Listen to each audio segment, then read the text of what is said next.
And joining us on the special broadcast are Dr. Jyoti Gupta, Director Principal, DPS Sahibabad, and KRM GK2. She's live from Delhi. Good evening, Dr. Gupta.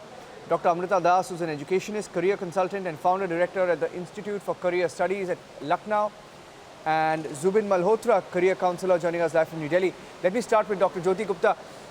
Dr. Jyoti Gupta, looking at the options available in front of us, we hear that the Prime Minister also intervened. He held a meeting on the 21st of May where all options were put on the table, and his view was that states should be consulted and must, they must be taken on board in whatever decision is taken. Now, yesterday, some of the outcomes of the meeting were that, yes, they will go ahead with the examinations, but the format had to be discussed, the dates had to be discussed. What are the changes that you are expecting as an educationist? So, first of all, the examinations should be held in the home centers. When I say home centers, it means in the schools where the children are studying, because the diversity that is involved in the students going and giving the examinations in the other centers, that should be avoided, because the parents and the children are familiar with their own schools, and each school has only 150, 200, 250 children to, who they send to class 12. So it's possible for them to conduct the examinations with just about 8 or 12 children in a classroom with one teacher. They have the infrastructure, they have the teachers. So strict COVID protocols and strict sanitization protocols can be followed there. Know their students and their parents very well, so good communications can be followed in case there need be. The second is that instead of a 3-hour paper, it could be the paper of a lesser duration, not because of the exposure, but because the children are going to be wearing the masks. So it is going to be convenient for the children to be sitting for, let us say, an hour and a half or 2 hours in the examination centers with their masks on.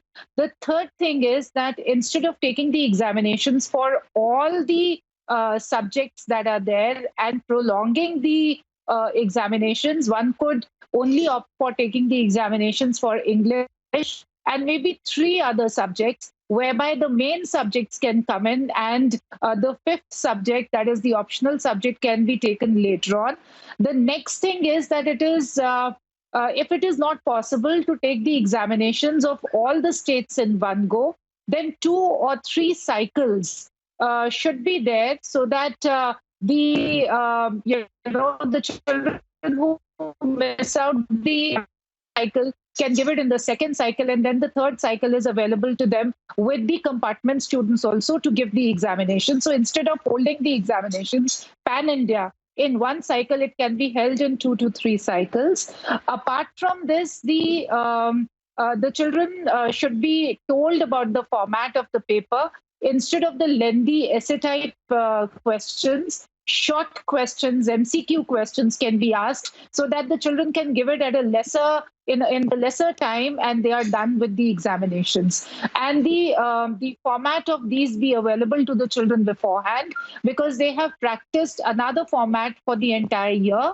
So now, if there is a new format that is coming in, that should be given. Also, we should not be in a hurry to conduct the examinations. The examinations should not happen in the next 15 days or a month. We should wait for the cases to come down.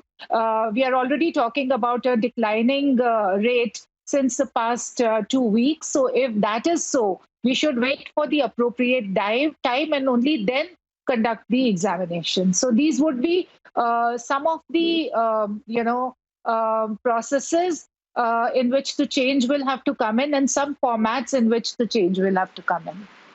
Dr. Amrita Das, what is your take on this? Now, students, I can say that a section of students are not happy because, they've been impacted in 2020 and there is so much uncertainty in 2021, and the exams will go on. The dates have not been announced. The format has not been announced. For class 12, for them, it's for all of us, we remember class 12 is so critical, right? Class 12 is so critical. What are the challenges for the government now?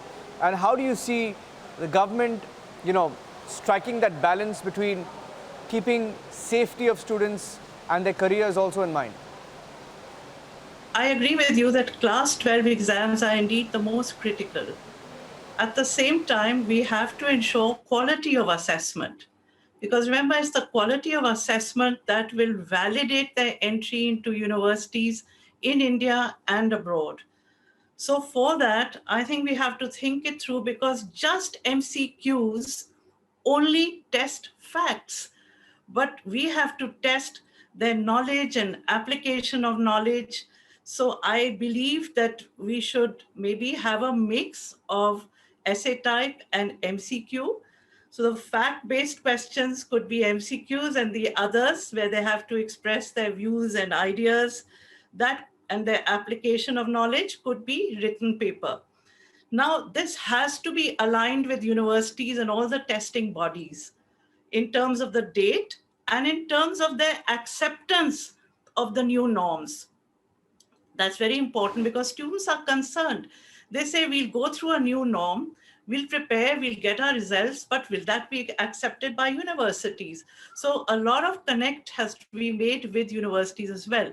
I also believe that the exams for the safety and security of the student should be conducted in their schools.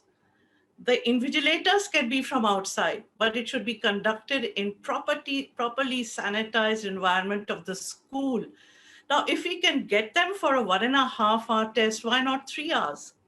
They're going through the process, they're going for the exam. Why not make it in depth? You know, most students have prepared thoroughly, and they're very keen to have a proper assessment. Part of that assessment can be assessment from their school, I would say, performance. So we have to think it through and make sure that it's a level playing field, that it is fair, that it is impartial, and at the same time, the quality of assessment is very, very recognized across the board.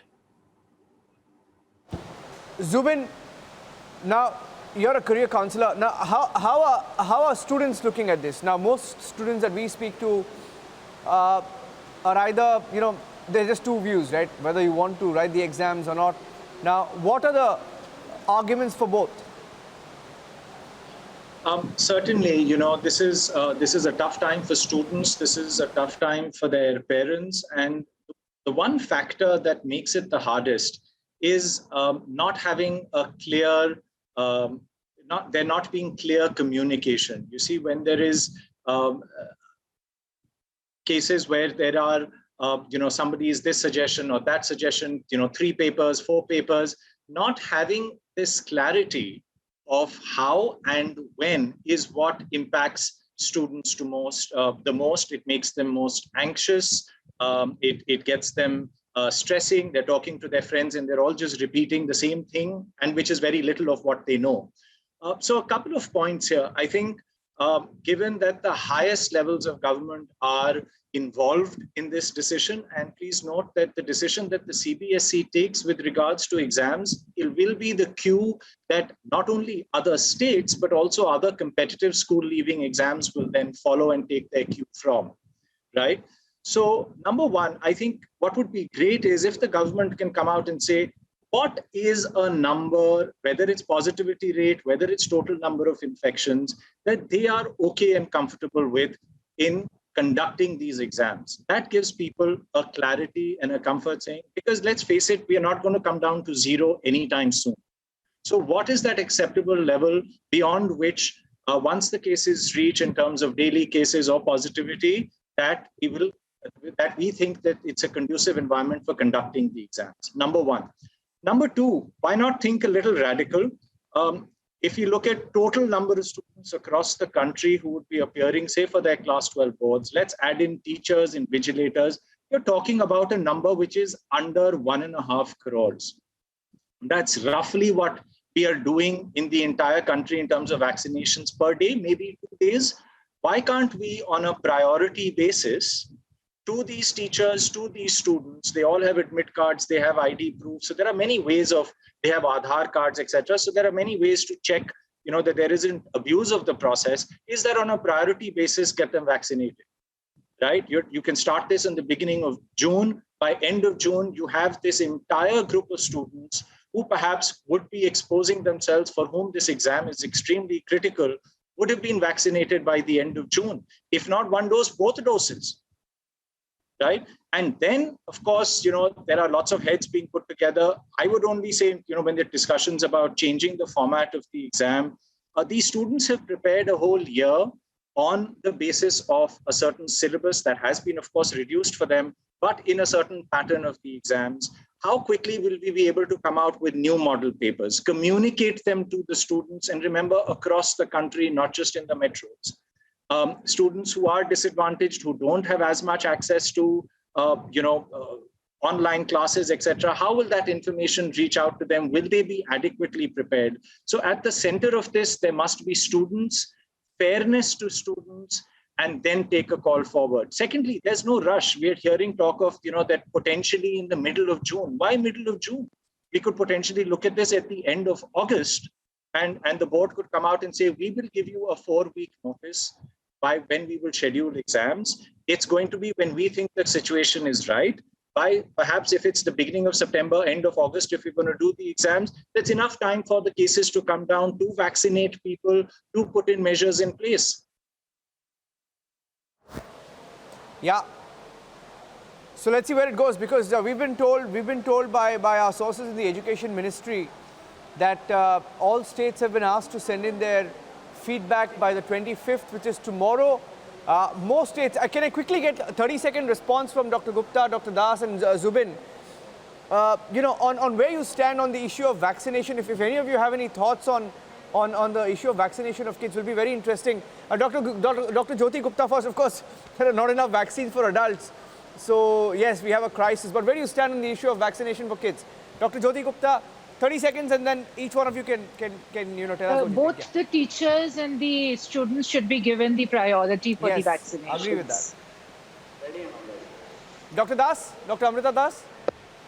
I've been advocating this for a while, that the students must get vaccinated. And as Dr. Gupta said, also the teachers, invigilators, everybody who's concerned and involved in that process of conduct of exams should be vaccinated. And it should be verified that these are vaccinated persons who are coming together, because any slip can be hazardous. Yeah, absolutely. Zubin? My estimation would be that a majority of the students today who are sitting for the class 12 exam will be at least 17 and a half, if not many of them would have already turned 18. So yes, go ahead and do it, and for the invigilators and the examiners, teachers, and everyone else involved in the process. Okay, fantastic. Dr. Jyoti Gupta, Dr. Amrita Das and Zubin Malhotra, thank you for joining us on this broadcast. Let's see where it goes. 25th of May, that's tomorrow, the states will respond. And on 1st of June, the ministry has indicated that the dates would be out, schedule format. We'll have some clarity on that. Thank you for joining us. Thank you. Pleasure. Thank you.